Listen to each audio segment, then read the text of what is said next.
Right, so this is not a yoga flow class. This is a series of 10 yoga asana poses that you can utilize to help you with your flexibility for football, your mobility, strengthen the muscles, support the muscles and support the joints, ultimately, hopefully prevent injury. It'll also give you a lot more movement in your joints so you can actually perform better at football. So the first one we're going to do is just a simple forward fold. Now, we're going to fold from our stomach. The point is to get our stomach towards the thighs. To start with, we're going to have big toes to touch and a little gap between your heels. And to start with, you're probably not going to be able to do this with straight legs because footballers often have quite tight hamstrings.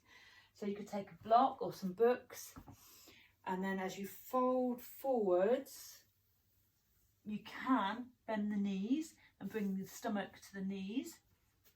Use the block, head just dangles, and then just to get the flexibility and build the flexibility in the hamstrings, start to bend one leg, straighten one leg, and then the other. And you should feel that in the hamstrings.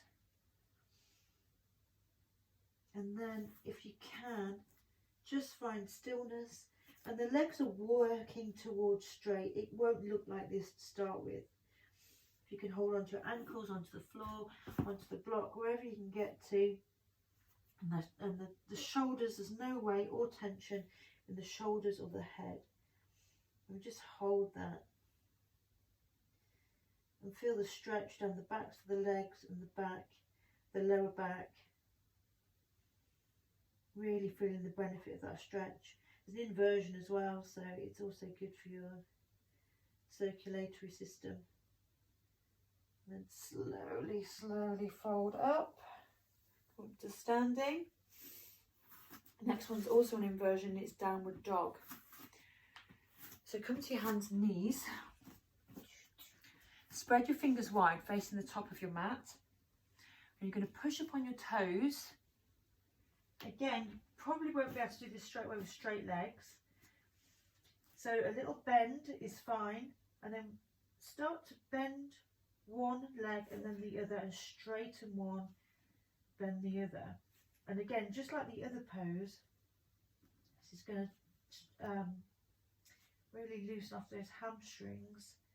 And this is a heart melting pose, which means your head, there's no weight in your head, and your chest is melting through towards the mat, and so your shoulders are open. So it's great for the shoulders. It's also a back bend. So you're getting a lot going on in this pose. Now just hold that in stillness for now. Legs working towards straight if possible, and the heels working down towards the mat. Notice my shoulders aren't hunched up, I'm not in this position. My head is through my hands. And just hold that.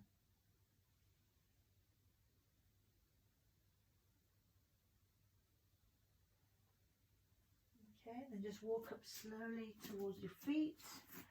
And again, roll up slowly, because those are two quite strong inversions.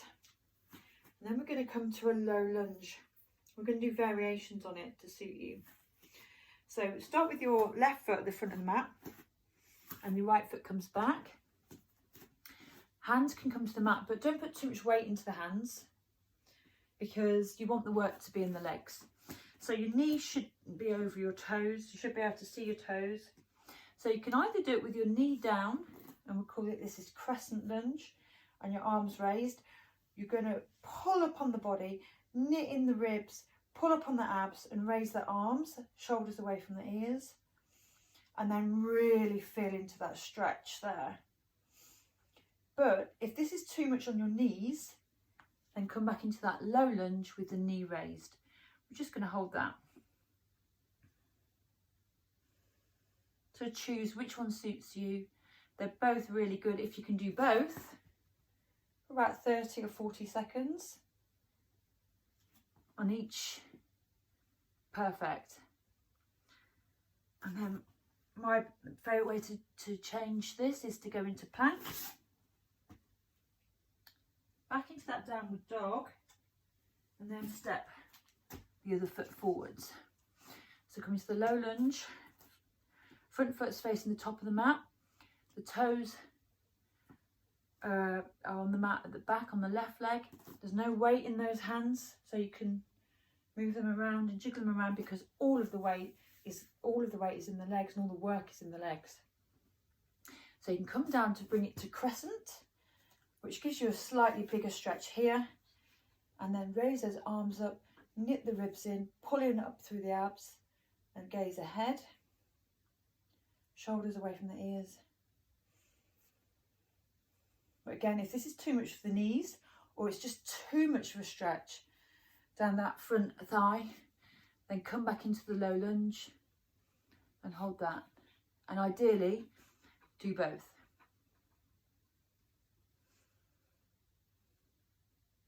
And step back into plank. And then just come onto your knees. And we're going to do half splits pose. So, put the left foot forwards. We're going to make sure we're working all up the leg, so the calf is being stretched as well. Pull back on point those toes upwards. You're on your knee on the other leg, and if that's uncomfortable, you can either fold your mat over or put a blanket under your knee, and then you're going to fold forwards over that front leg. So you're getting a really, really deep and strong stretch all down the back of the left leg, from the calf right up into the glute. One of the things that can cause tight hamstrings is to have tight glutes. So if you can loosen off the glutes and the hamstrings, you find you get a lot more movement and release. It can also cause problems with your hips when your glutes are too tight. So if we can loosen them off,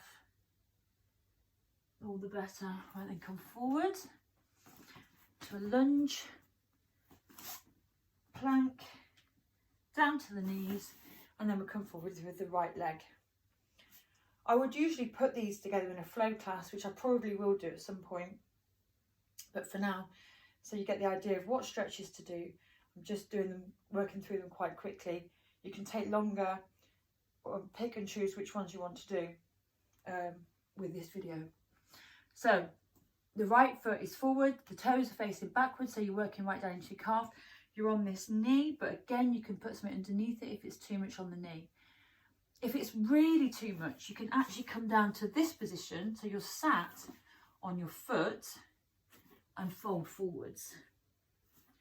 But ideally, we want to fold from here. Pulling back on that toe, so you know that you're getting the stretch all the way from the calf into the glute. Keeping your hips square, so you're not leaning one side or the other, and getting the full benefit of this stretch.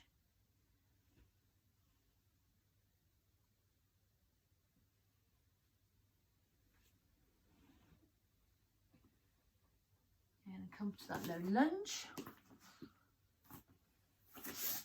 Plank. And then come to your knees. We're going to do one standing posture, and then mainly the rest are on the mat. So come to standing. And this is called Warrior One. So we come to the front of the mat. We'll start with the right leg. So we're going to step back with our right leg about 1.5, 2 meters, probably 2 meters. The front knee is over the feet and bent, and facing the top foot is facing the top of the mat. The back foot is turned in at about 30 degrees. The hips are facing forward. So this is a strong stretch down the glute and the outside of the right hand thigh, and also we're getting a really, really good stretch into this front leg and strength building. We're going to pull up on on the abdomen, raise up the arms and sink into that front knee. Hips bumped forward so they're both facing the front of the room, and just gaze ahead. Warrior One pose. And then don't forget to breathe. Always with yoga poses, we breathe in and out through the nose.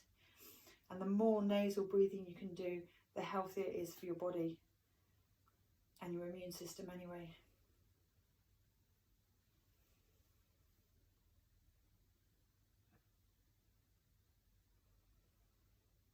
Okay, straighten that front leg. Just step to the front of the mat. And we're going to do it on the other leg. So this time, the right leg faces the front, right toes face the front of the mat. Left foot steps back about 2 meters. We're not on a, you can go on train tracks. So you've got a gap between your legs for stability. Lean into that front knee. Both hips facing the front of the room. Arms raise and then fold into that front knee. Make sure you can see your toes over your knee so you're not damaging your knee joint. Pull up on the abs. Literally, this is a full body stretch.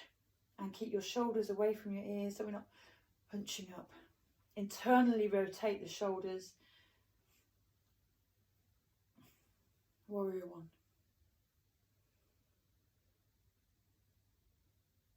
You can hold these as long or short as you feel benefits of. Just stop the video at any point to practice things longer, because I'm not putting these together as a flow. Step forward onto the mat, and then we're going to come back down to the mat and we're going to do camel pose. Camel pose is a strong back bend. It could be quite uncomfortable to start with. Our knees are about hip width apart. If that's uncomfortable, fold your mat over or just put something underneath the knees. Now, so there's different variations. We can just put our hands at the top of our bottom and fold back like that. Bumping the hips forward. If you can tip your neck back, that will stimulate your thyroid and parathyroid gland, which is responsible for metabolism. Supercharge your whole body. That's ideal. If you have any pain, sharp pain in your neck, don't do that. Keep it in line with your neck. Keep your neck and head in line. Don't tilt your head back. So this is the first stage. If that's comfortable, then you can bring your heels up, hands to the heels, and rock back like that. Bumping the hips forward, opening the chest. And the full expression of the pose is with feet flat to the floor. Find your heels and then hold that pose. Don't do this until you're feeling confident with the other versions first. And then breathe right down into your stomach.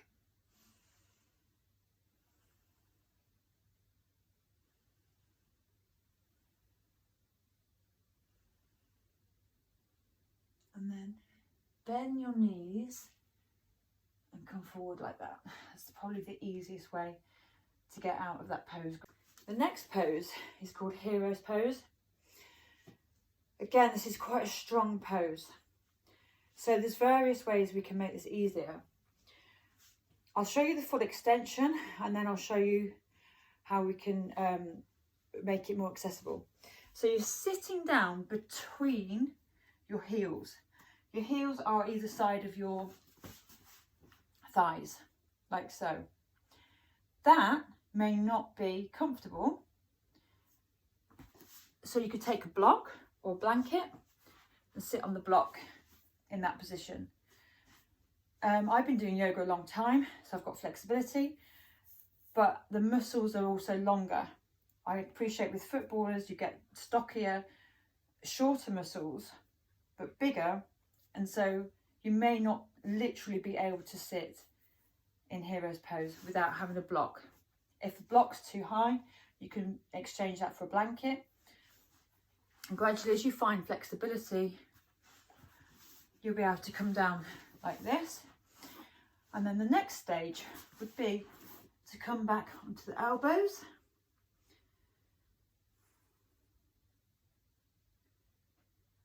And then eventually we would look for this pose to be all the way back onto the floor. So we're getting a back bend with your hands linked behind your head.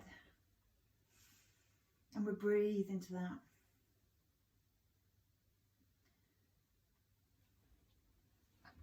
What you'll find at first though, is you probably will need the block.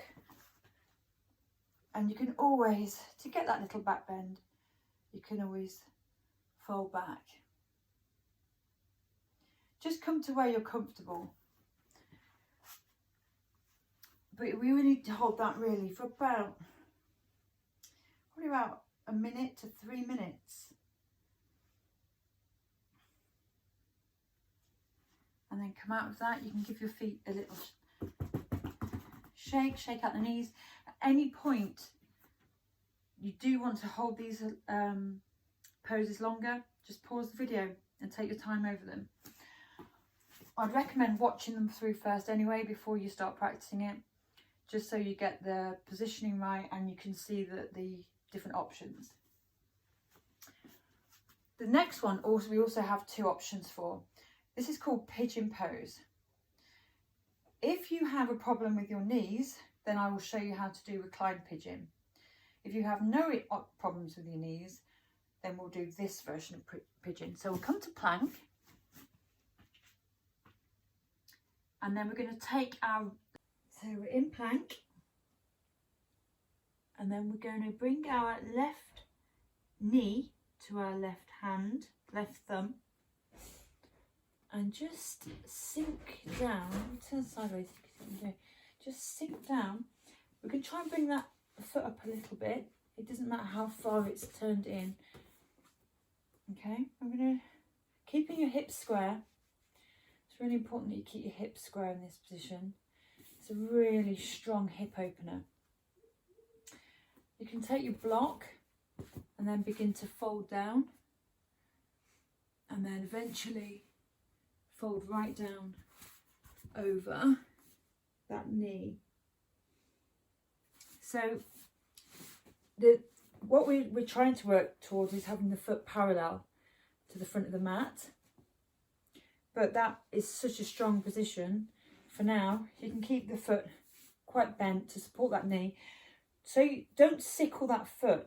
The best thing to do is just to keep that foot engaged so you actually are supporting the knee at all times. And then fold down into the pose. Either onto a block or just come to where you're comfortable, because it is very, very strong. So if you don't feel you can do any more than that, stay there until you've got a lot more. There's a lot going on in this pose. It's a very, very strong hip opener. So that's one version of this. If this is too much on your knees, or you've had a knee injury, or you just don't have the flexibility to start with, just roll over and bring that leg round. You can do reclined pigeon. So you go onto your back, and that left foot will come onto the right knee with your foot flexed, and then bring up the right leg. You can either hold behind the right thigh, or ideally the right shin, and pull gently that leg into you. So you're still getting that hip opener and the stretch in the glute. Don't bring your lower back off the floor. Work actively to keep your lower back on the floor. So the work is in the glute and in the thigh, not in your back. And try and keep your shoulders down onto the floor. Don't hunch your head up. The work is all in the legs here. So if you can't reach around to the shin, you can hold behind the thigh. So that's an alternative to pigeon pose the other way. So you can hold that for a while and then do that on the, I'll just show you on the other leg. So I'll do the full expression first.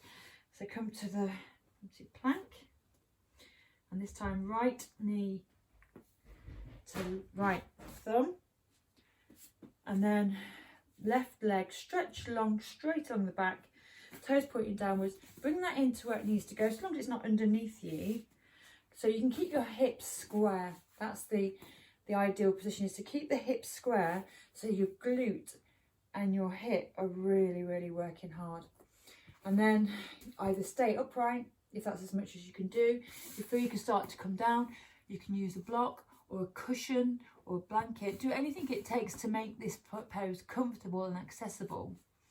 And then ideally, eventually, you'll come down all the way to the mat and then really relax into that pose. And as you breathe into it, breathe into the sensations. By breathing into the sensations, you're intending to send oxygenated blood to that area to really aid those muscles in their development and stretch and mobility. It also helps keep you focused on your practice, and so your mind doesn't wander off the mat. So again, if this is just too much for your knees, which could be to start with, or maybe if you've had anything seriously wrong with your knees, it's just going to be too much, then you can do recline pigeon. So again, that's come down to your back. This time your right foot will go on your left knee, foot flexed, both feet flexed. So everything's working. In yoga, usually everything is working a little bit. And then either hold behind that left thigh, or ideally the left shin. Pull it in, but without raising the head off the mat. Trying to keep the shoulders flat and your bottom flat to the floor. So the work is in your hip and your glute. And then just breathe.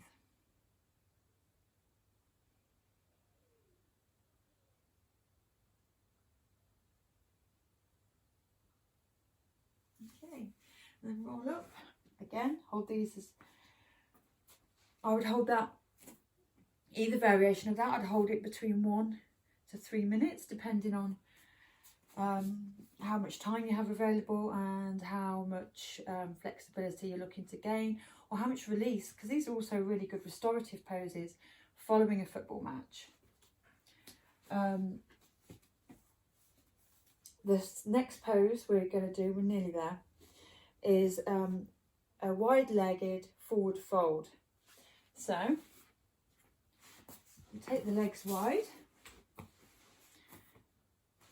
What I like to do is to make sure that I'm on my sitting bones, is just to push back with my hands, just to make sure that I'm firmly on the sitting bones and I'm not hunching forward or slouching or rolling back. So you're sitting nice and upright, and then we're going to fold forwards. Again, you can use something to support you. The idea is not to hunch your shoulders forwards and your head in. It's to fold from your stomach towards the floor. So that might literally be a few centimetres, and eventually we'd hope to come forwards and fold all the way down. And just again, breathe into this. Breathe into the sensations that you get in your legs, to make sure your legs are working and you're not doing anything funky with your hips or your knees. Your knees are facing the ceiling. Your toes are flexed back and they're facing the ceiling. And that way you're protecting those joints all the time. This is also a really, really good pose for relocating any hips that are just slightly out. This will help you relocate them. So if you could stay here and just, with your in-breath, you can raise up slightly, and with the out-breath, you can just take it a little bit further, millimetres. And you can just feel the work, and then as it gets sore, breathe into it, and then as it eases off, take it a little bit lower. And at your own pace. What you want to make sure is you're always working, but without damaging yourself. So listen to your body very carefully. If it's sharp, stabby pain, it's probably too much. This is also a very intense stretch for your lower back.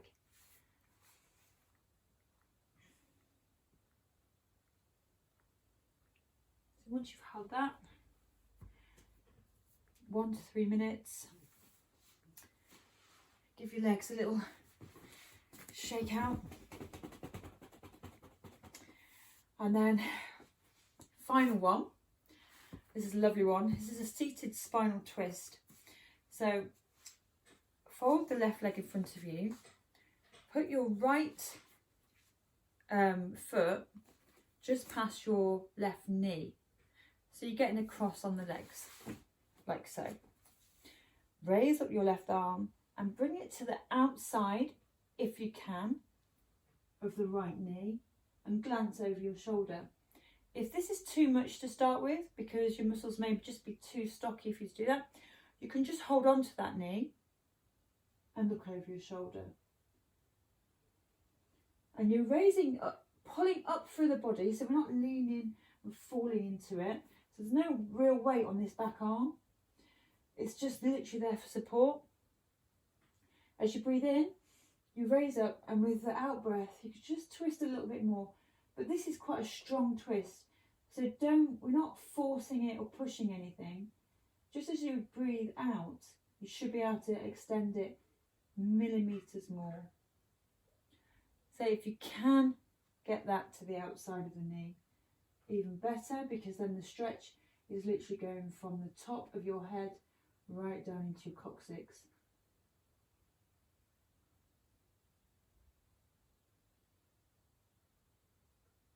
And then untwist, and we'll counter twist the other way. And then we'll change legs. So the right knee comes to the floor, the left foot stamps onto the floor, the other side of that right knee. Right arm comes up. If you can, take it to the outside of the knee, and then look over your left shoulder. Breathing in, and we can extend our spine, and out breath, twist a little bit more. Again, there's no weight in this hand. It's literally there for support, because I don't want you hunching or slouching back in this pose. If that's too much, you can just hold on to the knee. That's fine. These are strong twists, so I'd probably only hold these for about a minute to start with. If you feel more comfortable later, hold them a little bit longer. But a minute is quite a long time in an intense twist. And then bring it out, counter twist the other way. And that's it. So those are 10 really good, strong poses that will support you in your football, like lengthen the muscles, strengthen the muscles, and support your joints. So there we go. 10 really good yoga poses that are quite accessible. If you have any questions and way they could be made more accessible, if you're struggling with any of them, leave me a comment below. Or you can go to my website and leave a comment there. The link to that is below also, or my Instagram. I'll put the links on for both of those. Always train responsibly, preferably watch the video through first before you start. And good luck. Yeah, if you need any help, more help, I will probably put all of these into a flow class which you can practice at some point on your own.